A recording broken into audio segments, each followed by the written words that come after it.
Meus amores, vamos lá. Exercício 1.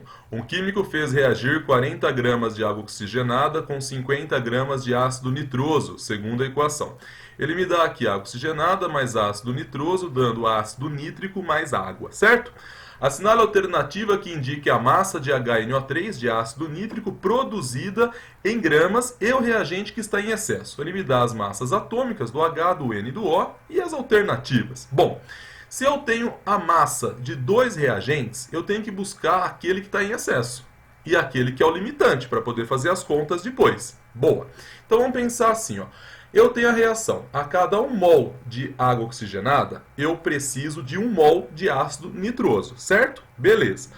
1 mol de água oxigenada é igual a 34 gramas. 2 hidrogênios, 2 oxigênios. 2 vezes 1, 2 vezes 16, 34. Beleza. Ácido nitroso, 1H, 1 vezes 1. 1N, 1 vezes 14. 2 Os, 2 vezes 16. Isso me dá 47 gramas. Então eu sei que a cada 1 mol de água oxigenada, eu uso 1 mol de ácido nitroso. Boa!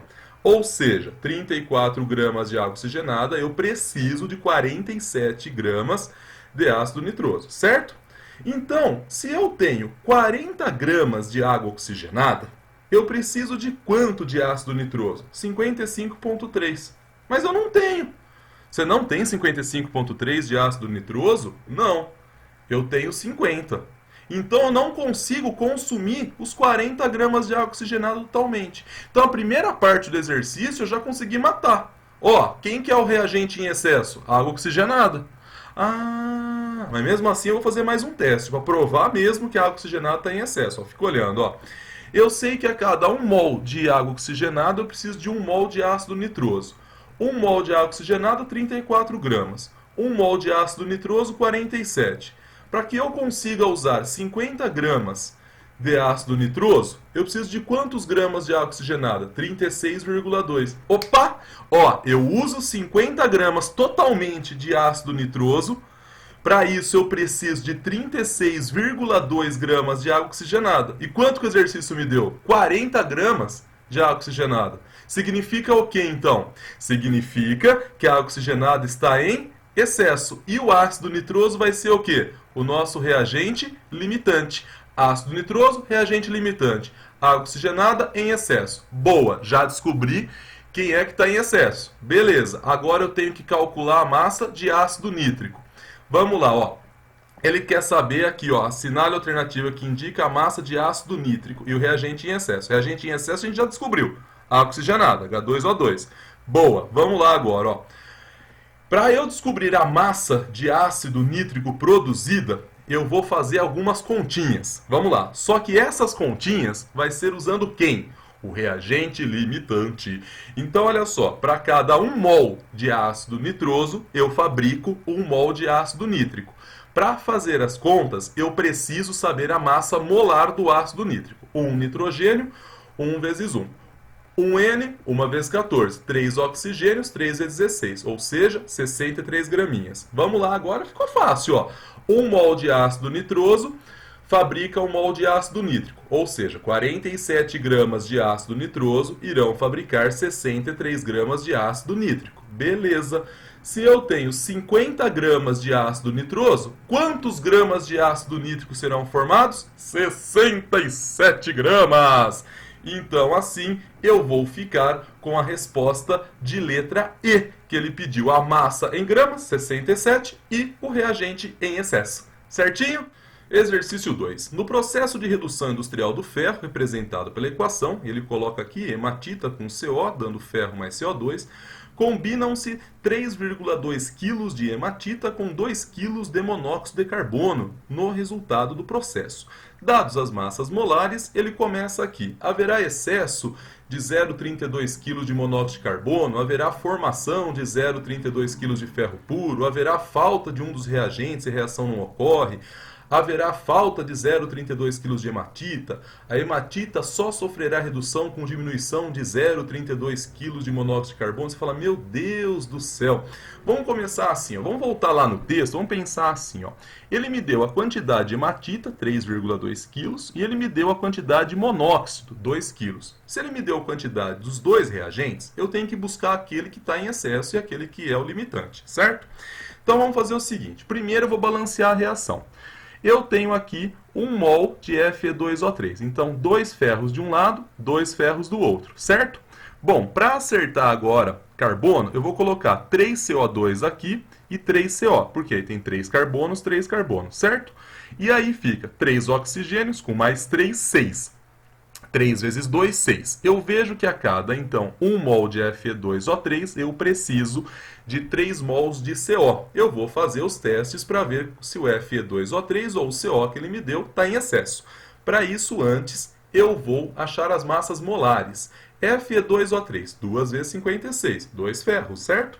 Mais 3 vezes 16, 3 oxigênios. Isso dá igual 160 graminhas. CO, 1 carbono, 1 vezes 12, mais 1 vezes 16, 1 oxigênio. Isso me dá 28 gramas. Vamos testar. 1 mol de Fe2O3, para que seja consumido 1 mol deste, eu preciso de 3 mols de CO. 1 mol de Fe2O3, 160 gramas. 3 mols de CO, 3 vezes 28 gramas. O texto falou que tinha quanto lá de Fe2O3? 3,2 quilos. Então vamos pensar, para que eu consiga consumir totalmente essa massa que ele deu de Fe2O3, eu vou precisar de quanto de CO? 1,68. Olha que maravilha, eu consigo usar todo o Fe2O3 dado. Por quê? Eu preciso, para consumir tudo isso, 1,68 kg de CO. E o texto falou que nós tínhamos quanto de CO? 2 quilos. Então, o CO está em excesso. Olha, vou provar de novo que o CO está em excesso. Ó. A cada 1 mol de Fe2O3, eu tenho 3 mols de CO, certo? 160 gramas para 3 vezes 28 gramas, certo? Se eu quiser usar os 2 mols de CO que o texto deu, para isso acontecer, eu ia precisar de 3,8 quilos de Fe2O3. Eu não tenho 3,8 quilos, eu tenho 3,2. Então, de modo nenhum, eu consigo usar totalmente o CO dado. Então, eu vejo que o CO está em excesso. Olha as conclusões. Fe2O3 é o limitante. CO, excesso. Tá, vamos calcular a massa de ferro formada. Para isso, use sempre o reagente limitante. A cada 1 mol de Fe2O3, eu formo 2 mols de ferro. Ou seja, a cada 160 gramas de Fe2O3, eu formo 2 vezes 56 gramas de ferro. Quantos quilos de Fe2O3 nós tínhamos e conseguimos consumir totalmente? 3,2. Então, eu vou produzir 2,24 quilos de ferro. Bom, pensado tudo isso, eu volto para o texto. Eu vejo o quê? Haverá falta de hematita? Letra D é um absurdo. A hematita só sofre redução com diminuição de 0,32 kg de monóxido de carbono? Não. Se eu usar toda a hematita, eu usei quanto de monóxido de carbono? 1,68 kg de monóxido de carbono. Ou seja, irão restar, sobrarão 0,32 kg de CO.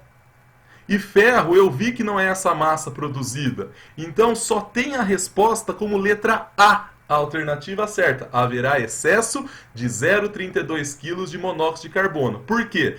Para consumir toda a hematita, que é o 3,2 kg, eu preciso de 1,68 kg de CO. Mas eu tenho 2, então 2 menos 1,68 restarão 0,32 kg de CO. Certinho?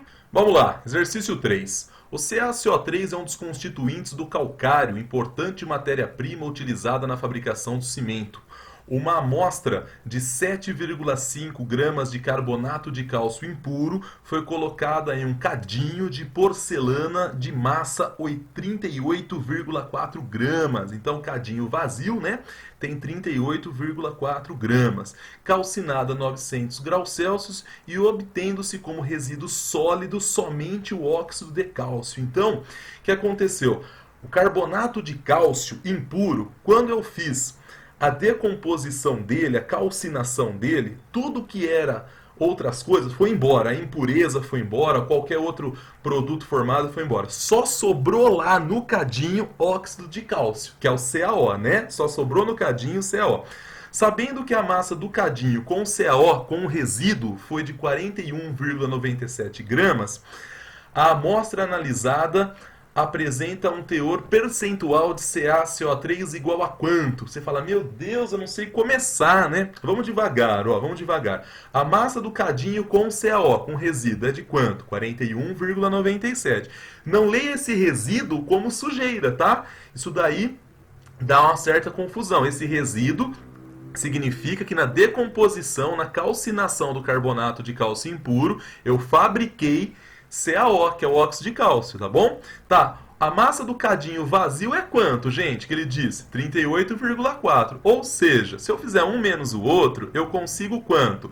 3,57 gramas de CaO. Purinho, purinho! Então é em cima dessa conta que eu faço todo o resto.